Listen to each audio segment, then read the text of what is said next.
is apparent that there is a lack of minority representation. I'm the only person out of 20 who is not Caucasian, and I understand that that is not a factor that comes into choosing who's on these boards, but it is something that needs to be looked at, and I am really appreciative of what Annie is planning on doing with education for those purposes. And I also just wanted to say that as a member of a minority group that was not personally attacked by Senator Murphy in the meeting 3 weeks ago, I still felt very victimized by it, and part of me almost feels ashamed to say that I'm a part of a piece of ASUN because of the negative stigma that's been associated with it. And I understand that this hearing is over now and that's all said and done, but I also think you guys need to think about the fact that a lot of people who didn't know what ASUN was before this have a very negative opinion of you guys now. Yep. And it's been in the press, and people back home, I'm from Omaha, like, were asking me about it when I went home over Thanksgiving break. And I don't know personally why Cameron Murphy was selected for this position, and I can't speak to what he's brought to the table in other aspects, but his shortcomings are very apparent to me as a member of FCLA and as a member of a minority group, and I think that you guys should see if there's any other action that could be taken, because I'm a very unhappy student of UNL right now. That's all.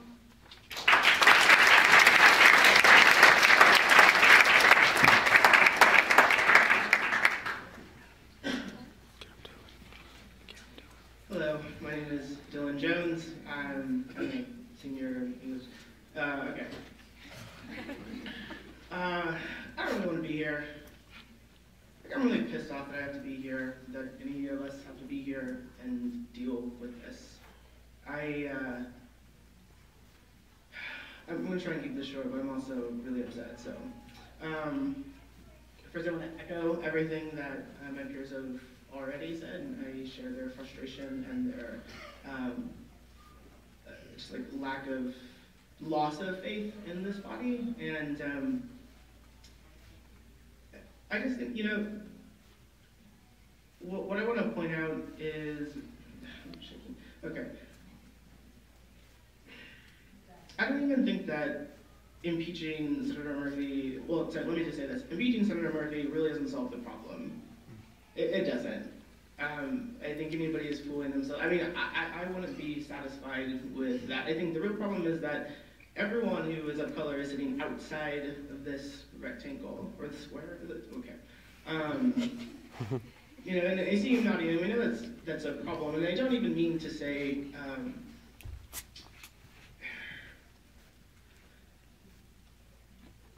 to me, what this body needs to figure out is how its structures can change to allow voices that are out here to sit at that table. And I don't even really mean making elections more like easier to run, because we all know who votes. You know, it's like 12% of this, you know, population. So I think that in itself, sharing, like making election rules easier and sharing information isn't really going to work.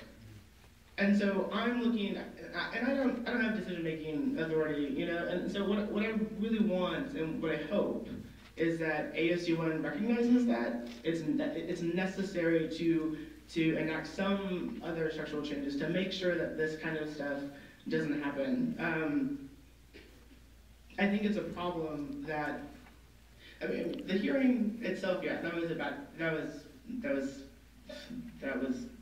boggled by you guys. But to me, what's most frustrating was the actual meeting in which some of the speech that issued from Senator Murphy was actually spoken. That there were no mechanisms in place to intervene, and that doesn't make sense to me. I mean, and in fact, when the senator did try and intervene, she was silenced. And so what that says to me is that you as a body condone that type of hate, that racist, bigoted, insensitive, just stupid speech. And that is okay here. And the fact that that there have been no disciplinary actions also reinforces that idea. That, I mean, sets a precedent, really, that really, if you can say anything you want, you can say whatever you want and you won't be punished. And it doesn't really matter. I mean, I don't know, I guess what you passed that bill about eliminating that type of speech from members' languages. Okay, that doesn't really, that's not practical, it doesn't make sense, because you can't actually do that. And anyway, again, it doesn't matter, because with Senator Murphy, he said all those things anyway, and he wasn't punished. So this, I mean, again, like somebody already said, there's been a lot of talk that's come from this body.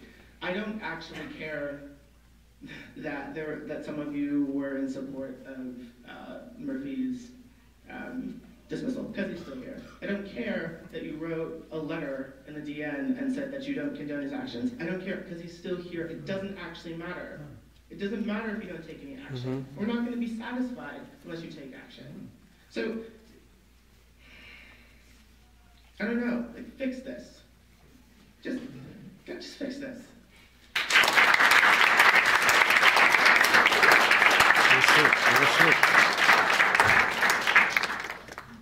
Hello, my name is Ashley Savari-Penny. I'm a graduate student, so I'm going to take that perspective when I'm speaking.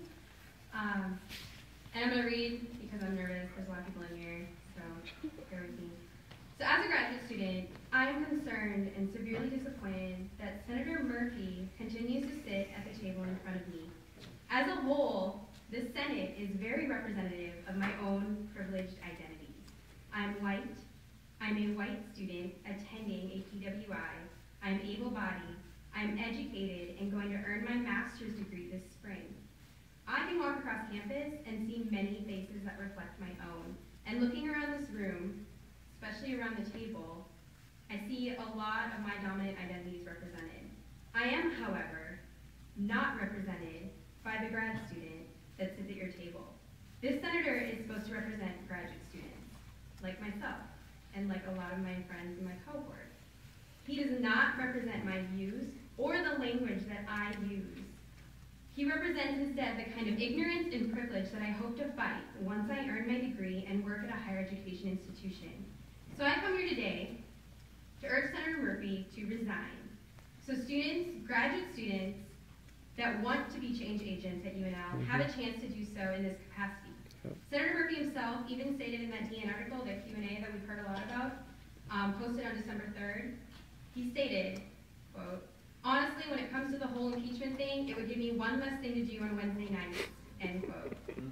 You weren't impeached, but you can still free up your evenings and your seat to someone who wants it, to someone committed to changing UNL for current and future students. So as a fellow grad student, I urge you to resign so we can move forward as a collective body to create change instead of perpetuating the status quo.